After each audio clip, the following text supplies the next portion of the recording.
What's up, everybody? It's me, Disbearity here, and today I'm back, bringing you back with more Thrones of Decay news. Now, this time around, we're going to be heading into the new legendary lord here. Her name is Elspeth von Draken. So this is one of the heroes that I'm actually personally excited for, and I can't wait to get back into this and tell you guys all about her. So as you guys see, because of Epic Games, it's a leak from what I heard here. Thrones of Decay will be releasing on April 30th, y'all. So that's actually some pretty cool stuff there to find out.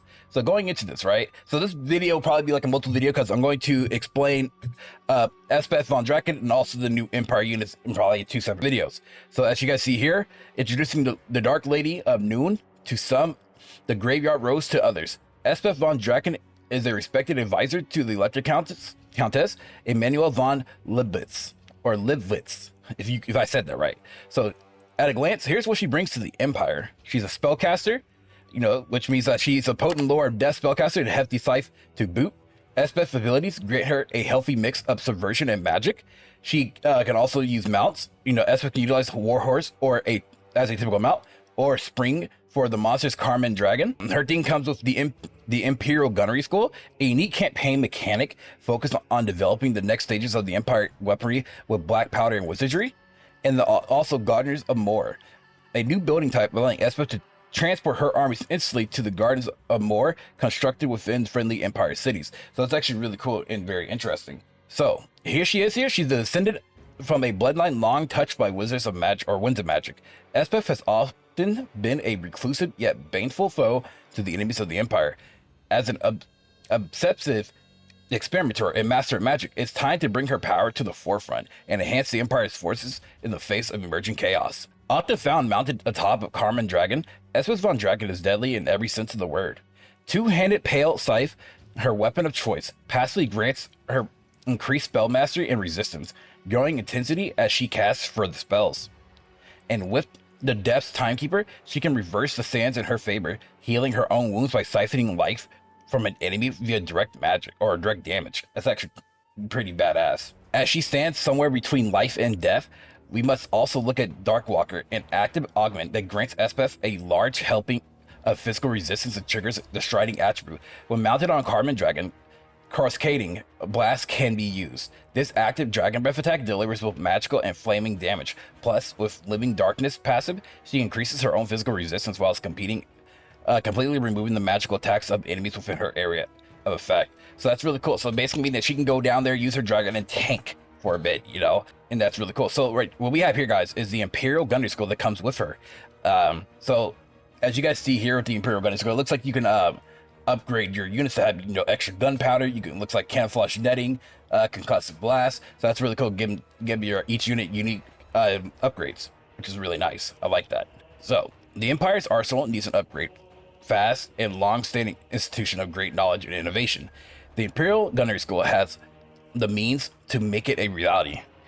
Elspeth von Draken's unique faction mechanic, the Imperial Gunnery School, offers permanent upgrades for gunnery and artillery units in return for schematics, a resource earned from using gunnery units in battle, as well from special post-battle options when defeating enemy gunpowder units. Some Imperial Gunnery school upgrades are available from the very start, but innovation is nothing without knowledge to back it up. Thus, more advanced upgrades requires the Gunnery School itself to advance. So moving on towards the Gardens of Moor. So as you guys see here, the Gardens of Moor is a building, I believe, that if you build it in either Empire City or whatnot, you can easily teleport to that city. So let's say if your city is under siege or about to be attacked, I'm guessing you can teleport there instantly to help out your army, which is really nice and really cool. I like that as a building.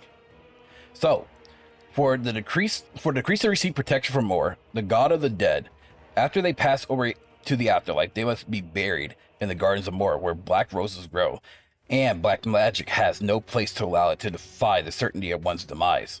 With the Gardens of Moor, Elspeth von Draken erects a new black tower buildings in any visible, friendly, or neutral Empire settlement, and reaps powerful benefits. Once constructed, Elspeth's army can travel instantly to any selected Gardens of Moor via fast travel, which has both cost and cooldown period. These sacred gardens also offer construction of powerful buildings that can push back corruption, allow for recruitment in foreign territory, and much more. The gardens themselves are limited in number, and if a settlement containing one is razed or occupied by a hostile / non-empire unit, the gardens within are destroyed.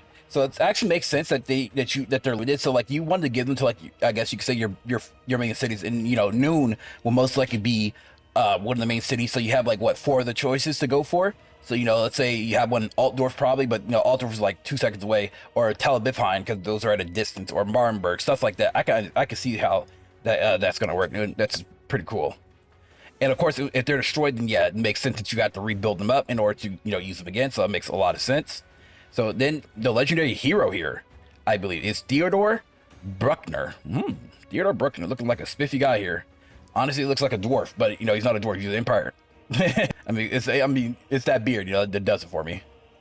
So, often known as Hand of Judgment, Theodore Bruckner, a legendary hero, serves as a headsman and judicial champion to the elected Countess of Nuln. He stands with the Empire as not just the hand of justice among them, but also a mighty foe to any politician opponents that stand against the ways of the Countess. Famed as a savage, skilled fighter with inhuman abilities, Theodore Bruckner has felled many powerful opponents and has his sights set on Termacon. Ooh. So that's pretty a distance though. Giant in stature and with an optional demigriff mount for extra mobility, Bruckner is the ideal right-hand man for any conflict with the Hand of Judgment passive augment triggering when in range of an enemy character. Bruckner gains the unbreakable attribute as well as the execute behavior to strike them down swiftly. As a Titan Helmsman, this active hex can decrease the movement speed and defense of enemies, while the fearsome combatant passive hits the opposition with a intimidating aura, dropping their leadership. He may also uncover the Liar's Bane and the Stormlance weapons, as well as possessing the deadly Baleflame amulet. This amulet triggers a large explosion when the wearer meets their demise, dealing high damage to those in range. He's going down swinging. All right, y'all. And then what's more is that we get a lot of amazing units with part of this DLC. As you guys see, we have the Master Engineer. So the sighted Master Engineer is a rare one within the Empire. These quiet men are intellect and progress, learn to write scripture, design outlandish architecture, and invent strange machinery for the benefit of the civilization. But it's not just their penchant for deadly weapon supplies that makes them a valuable asset on the battlefield. Master Engineers that grow weary of the quiet life step aside into combat with their firearm expertise and utilize their patriotic nature to achieve victory. This new generic lord for the Empire may approach the battle on foot, or mounted on top of a warhorse or a mechanical steed, or even within a steam tank, wielding a grenade launcher as their primary weapon and a sword as their backup. The Master Engineer brings some experimental devices to the table as they lead their armies directly. With the Master of Ballistics, this passive ability grants reduced reload time for artillery and war machines, while it's also increasing their accuracy.